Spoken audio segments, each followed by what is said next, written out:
Praise Lord, जय मसीह की। मैं स्टैनली मैकवान, मेरे YouTube channel Hindi Gujarati Bible study में आपका स्वागत है। मेरे चैनल को आज अभी इसी वक्त आप सब्सक्राइब कर लीजिए और परमेश्वर के ज्ञान में आप बढ़ते जाओ।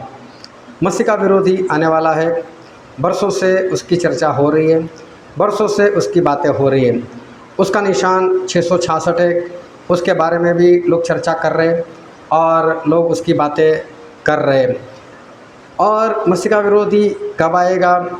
प्रभु यीशु से पहले आएगा या प्रभु यीशु के बाद में आएगा? इसके बारे में भी बहुत चर्चा चल रही है, लेकिन अब कोई चर्चा का वक्त नहीं रहा। और मैं ये कहने के लिए जा रहा हूँ कि मसीह का विरोधी बहुत जल्द मतलब कि मैं बोल रहा हूँ और देखते देखते काम हो जाने वाला है। वो अपने आप को प्रकट करने वाला है। बहुत जल्द वो अपने आप को इस दुनिया में मसीहा प्रकट करने वाला है और वो वक्त बहुत जल्द आ रहा है। कैसे हम जान सकते हैं? वो जानने के लिए मेरे साथ इस वीडियो में लगातार अंत तक आप बने रहो। इस वीडियो को स्किप मत करना और पूरा देखना ताकि आप समझ पाओ।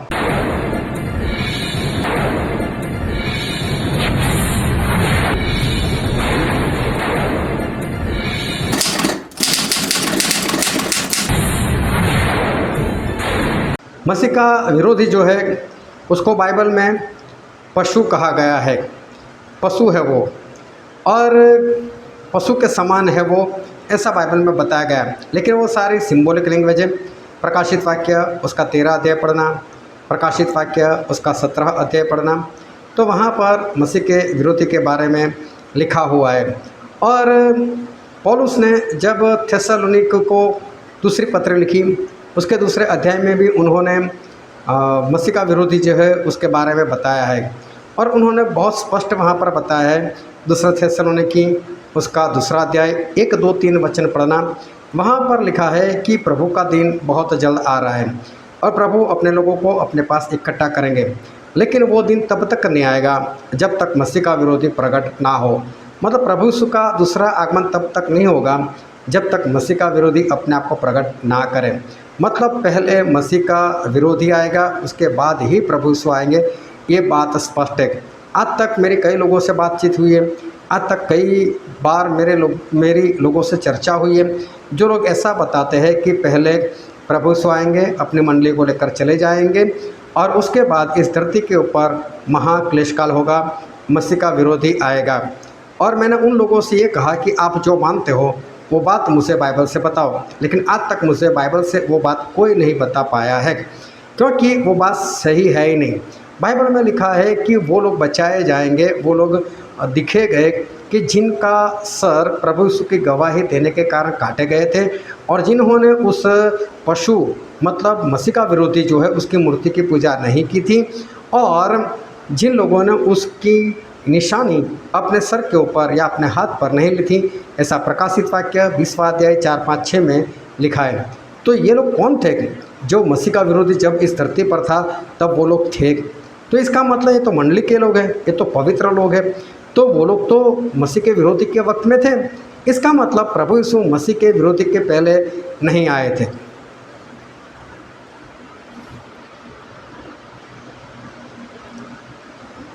फिर प्रकाशित वाक्य 13 के साथ में लिखा है कि मसीह का विरोधी जो है उसे पवित्र लोगों पर अधिकार दिया गया कि वो उसको मारे। इसका मतलब ये है कि मसीह का विरोधी जो है वो तो पवित्र लोगों को मारेगा भी। तो पवित्र लोग अगर उठाए गए हैं तो पवित्र लोगों को मारेगा कैसे? फिर वो ज़बरदस्ती लोगों से अपनी मूर्ति की पूजा करवाएगा। जो कोई उसकी आराधना ना करे उसको मरवा देगा। तो उसकी मूर्ति की आराधना कौन नहीं करेगा? जो परमेश्वर के लोग वही नहीं करेंगे। तो वो होंगे तभी तो ऐसा होगा। फिर वो अपने निशान लोगों को सर के ऊपर या तो अपने दाहिने हाथ में देगा और जो कोई उसका निशान नहीं लेगा वो लेन देन नहीं कर पाएगा। तो फिर ये निशान नहीं लेने वाले कौन है? तो फिर परमेश्वर के लोग ही है।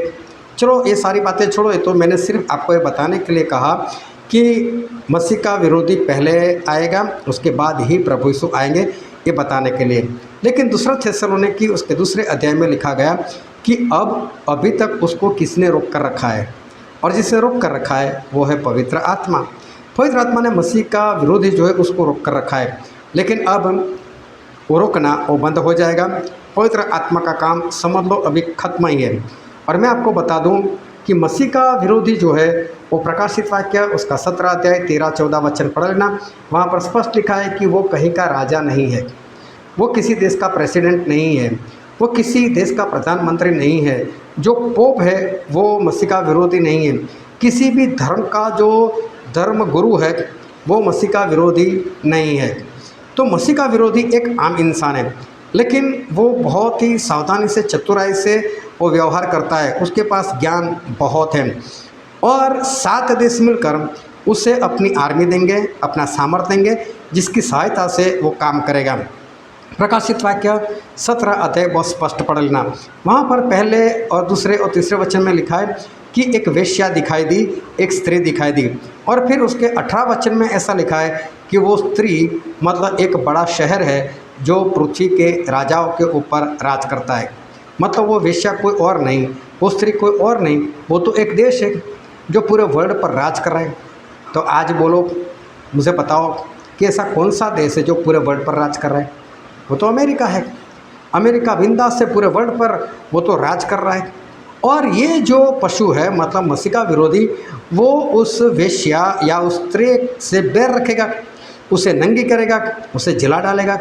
इसका मतलब ये है कि वो बड़ा शहर मतलब आज का अमेरिका, उसको तो मसीह का विरोधी उससे बैर रखता है और वो तो उसे नंगा करेगा, उसको जलाकर भस्म कर देगा, मार देगा। इसका मतलब मसीह का विरोधी वो है जो अमेरिका का नाश करेगा, पूर्ण रीति से नाश करेगा। और प्रकाशित वाक्य उसका 18 अध्याय पढ़ोगे तो वहाँ पर लिखा है सिर्फ 1 घंटे में उसको ख़त्म कर देगा। लेकिन मसीह का विरोधी कहीं का प्रधानमंत्री है नहीं, उसके पास अपनी कोई बड़ी आर्मी है नहीं, छोटा सा ग्रुप है उसका, तो वो किस तरह से काम कर पाएगा? तो प्रकाशित वाक्य उसके 17 अध्याय में बहुत स्पष्ट लिखा है कि 7 देश मिलकर उसे अपनी आर्मी देंगे, अपना सामर्थ्य देंगे, जिसकी सहायता से वो अमेरिका पर हमला करेगा। और वो अमेरिका पर हमला कर कर उसे 1 घंटे में पूर्ण रीति से ख़त्म कर देगा, बर्बाद कर देगा।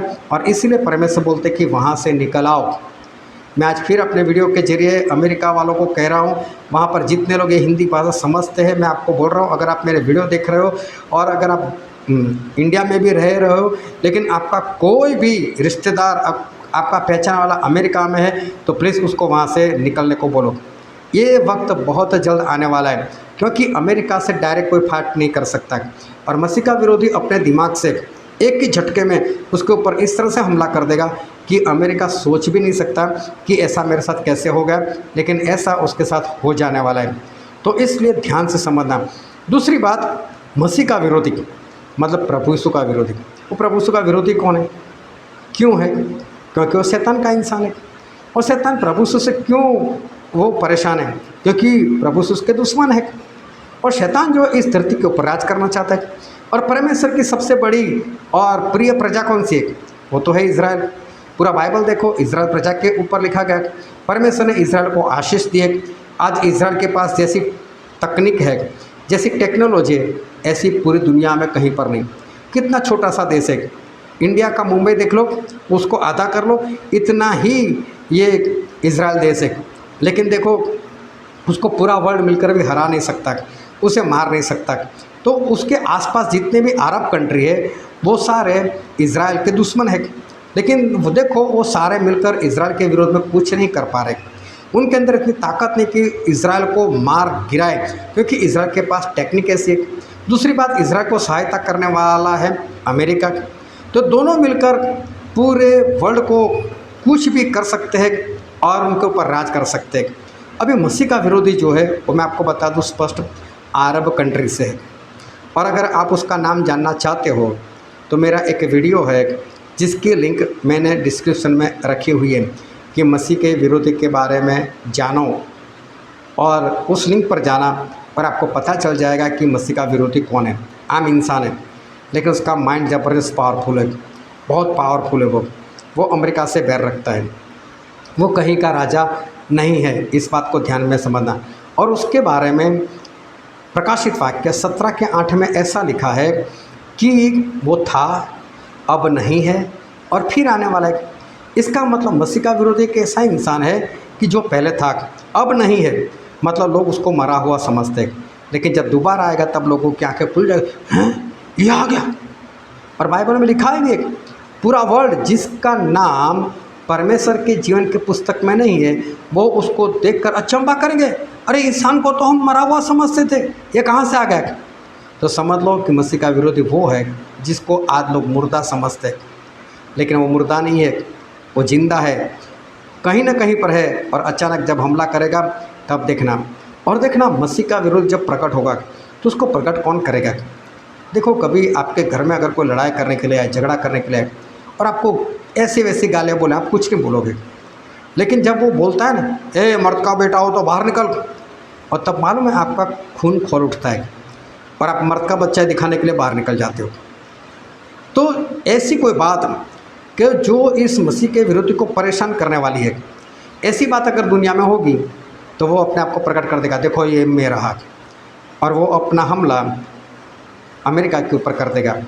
और आज ही कल के ही न्यूज़ है, ताज़ा न्यूज़ है, और ताज़ा न्यूज़ ऐसा है कि इज़राइल प्रजा ने ऐसी टेक्निक बनाई, ऐसी टेक्नोलॉजी की, और जो आतंकवादी लोग थे उनके पेजर में ब्लास्ट करवा दिया। उन लोगों ने ऐसी कोई बात ढूंढ निकाली कि वो आपके टीवी में भी ब्लास्ट करवा सकते हैं। वो उन लोगों ने ऐसी टेक्निक ढूंढ निकाली कि आपका मोबाइल फट सकता है आपकी जेब में। देखो ना कोई गोली, कुछ भी नहीं करना, ना कोई बम ब्लास्ट करना है, ना कोई मिसाइल मारनी, लेकिन अपने देश में बैठे बैठे वो आपकी जेब का मोबाइल फ़ोन वो ब्लास्ट कर सकते हैं। ऐसी टेक्निक उन लोगों ने बना ली, और मालूम नहीं कितने लोगों को उन्होंने ख़त्म कर दिया। और अमेरिका भी देखो, वो भी अरब देशों के ऊपर अपना पूरा कंट्रोल जमा कर बैठा है। आज चारों ओर इज़राइल और अमेरिका मिलकर Iran, Iraq, Syria, Saudi Arabia, सभी जगह पर मालूम नहीं क्या क्या कर रहे हैं। गाज़ा को तो पूरा बर्बाद कर रख दिया। ईरान में घुसकर ईरान के वैज्ञानिकों को मार दिया। और ये मसीह का विरोधी इन्हीं देशों में से है, और इसलिए उसका खून खोल उठेगा कि ये लोग कब तक हमको मारते रहेंगे, ये लोग कब तक हमको बर्बाद करते रहेंगे। और देखना आज जो बातें बन रही है, आज जो वाक़या हो रहा है, आज जो खतरनाक घटनाएं हो रही है, ये इसको उकसाने वाली है। और मैं बोलता हूँ अब कुछ भी बचा नहीं है। अब बहुत जल्द ये सारे देश सोचेंगे कि इनको कंट्रोल में कैसे किया जाए, और कोई देश इसको कंट्रोल नहीं कर सकता अमेरिका को और इज़राइल को। और इसलिए क्या होगा, ये सारे अंदर ही अंदर वो मसीह का विरोधी का कांटेक्ट करेंगे, बहुत जल्द करेंगे, और बहुत जल्द ये कांटेक्ट कर बोल देंगे कि हम हमारी आर्मी तुझे देते हैं, चल तेरा दिमाग लगा। और उसने दिमाग लगाकर पहले भी अमेरिका में 2 बिल्डिंग के ऊपर हमला कर चुका है, और उसने अपने दिमाग की ताकत का इस्तेमाल लोगों को बता चुका है। और इसलिए मैं बोलता हूँ जब इसको आर्मी मिल जाएगी, वो भी 7 देश की, तो सोचो क्या हाल होंगे। और हालात कुछ अभी मिडल ईस्ट में ऐसे हो रहे हैं कि बहुत जल्दी घटना हो जाएगी। और इधर देखो कि पवित्र आत्मा का काम रुकने वाला है। क्यों? कि ज़्यादातर पूरे देश में, पूरे वर्ल्ड में परमेश्वर के सुसमाचार तो फैल ही चुके। और प्रभु ने यही कहा था कि एक बार सुसमाचार फैल जाए तभी अंतों का मत्ती 24 और 14 में लिखा है। तो इसका मतलब ये है कि बात अब खत्म है। अभी कभी भी मसीह का विरोधी बहुत जल्द उठ सकता है, पवित्र आत्मा का काम बंद हो सकता है। मैं बोलता हूँ पश्चाताप कर लो, मन फिरा लो, तौबा कर लो। सच्चा बपतिस्मा हुआ आपका, अगर झूठा बपतिस्मा हो तो झूठा बपतिस्मा आपको नहीं बचा सकता। सच्चा बपतिस्मा क्या है वो नीचे डिस्क्रिप्शन में मैंने उसकी लिंक रखी है, वहाँ पर जाकर सच्चा बपतिस्मा देख लेना। पवित्र आत्मा पाया आपने? नहीं पाया तो पालो, बिना पवित्र आत्मा स्वर्ग नहीं जा सकते। और पवित्र आत्मा कैसे पा सकते हो वो बपतिस्मा के वीडियो में ही मैंने बताया है। तो सब कुछ जानो और तुरंत आज ही, मैं तो बोलता हूँ आज, कल का इंतज़ार मत करो, कल कुछ भी हो सकता है। आज ही मन फिराओ, आज ही तौबा कर लो, आज ही पश्चाताप कर लो, आज ही बपतिस्मा ले लो, आज ही पवित्र आत्मा पालो, और परमेश्वर के स्वर्ग राज के लिए तैयार हो जाओ, वरना पवित्र आत्मा का काम बंद होने वाला है। परमेश्वर का आशीष देख, आमीन।